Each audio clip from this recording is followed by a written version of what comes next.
Hi, friend Star here. Today this will be more reading of Trash Novel Chronicles, Please Let Me Live. Alright, let's get reading this some more. Okay.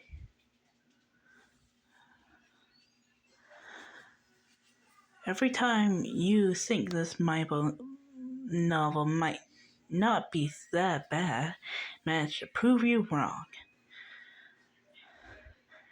The day has finally arrived, the Founding Day Ball. The event to end all events, where the kingdom's most were honored in a grand ceremony. Of course, the top of the honorees was Vale, who might as well carve it to the actual history of the kingdom, with how perfect he is. As his potter for the evening, you were dressed to the nines, dripping in elegance you didn't even know you were capable of. When you caught your reflection in one of the massive ballroom mirrors, you had to do a double take. "Who is that?" you whispered. Wisely. "Oh, it's me." Honestly, if there was a chance to pressing anyone here, you were impressed with yourself. The ceremony went as expected. Villa was honored the highest honors. His name was met with thunderous applause. Speech that left the crown swooning. He found himself half clapping and wondering how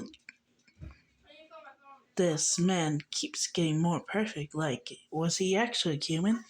But as the evening progressed, the dreaded thing you despised the most crept, like a bad smell at a gourmet dinner. After the ceremony, it was time for the opening dance. Naturally, Ville being grace and nobility, who were fully expecting could before he could even turn in your direction. The heroine, yes, that heroine, appears out of nowhere.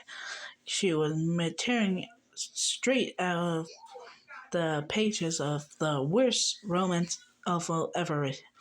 "Phil," she said in a voice that sounded like honey and broken promise, "I trust you giving me the honor of the first dance." You blinked. "Excuse me?" She said so confidently, as if it were a foreign conclusion, like she used to the world rolling around her whims. It was the equivalent of someone just cutting in line store and expecting applause for their audacity. Phil, for his part, didn't even flinch. His voice, his expression, cold and elegant as ever, but you could see a flicker of amusement. "I'm afraid," his voice, he said, his voice smooth and polite. "I already have a partner for the first dance." Helen's face frozen in a way that almost made you choke on your own breath. "What?" She blinked rapidly, as if her brain couldn't process the fact that someone had just told her no. You, too, were a little stunned. For a separate, was she actually planning on throwing a tantrum right now in public at a literal state function? "But you always dance with me," she stammered, the voice racing in disbelief. Her face turning an alarming shade of pink. "I'm supposed to be your first dance."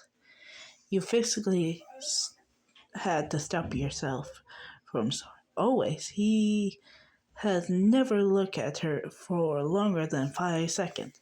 Couldn't crawl a single time, had get even anything beyond basic pleasantry. The only reason she'd be in his line of sight was because she was constantly putting there. Phil glitches. Phil's lip twitches slightly.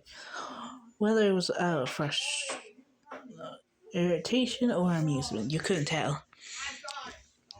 I don't recall ever dancing with you, he said calmly, as he thought so.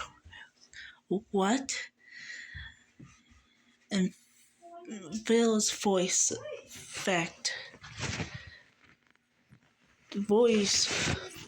even dropped to a even icier tone. No room for misunderstanding. In fact, I dislike the very idea of it. The heron made a strangled voice behind you, like a baby bird trying to scream. You look around, half expecting to see hidden cameras to pop out, because this has to be who acts like this. As you float onto the dance floor, Veil, you couldn't help but marvel at the insufferable of the thing you just witnessed. That was, without a moment, your hate for the trash tier novel world you just been trapped in. People like her actually exist here?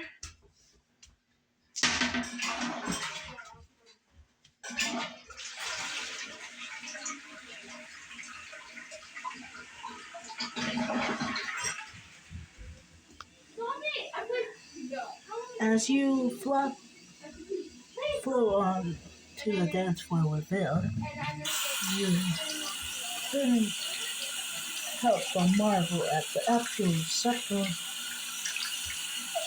Sorry guys, I missed it. Behind you is a hen, stomped her feet like a pin through a sky, completely ignored by the press. It would be almost sad if it wasn't for it being so ridiculous.